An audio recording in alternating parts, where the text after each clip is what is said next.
Hi friends! Let's start by drawing a big, fluffy cloud shape for our sheep's body. Great! Now, let's add a nice round head on top of our cloud.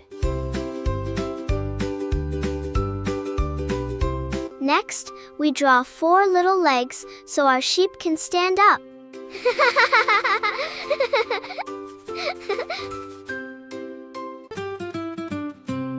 Now, give your sheep a big, happy smile so it looks super friendly.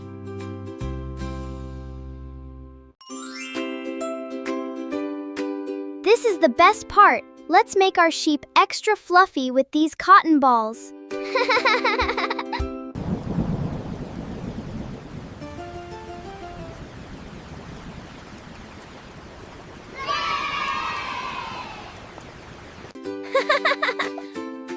Look at all the different sheep you can make.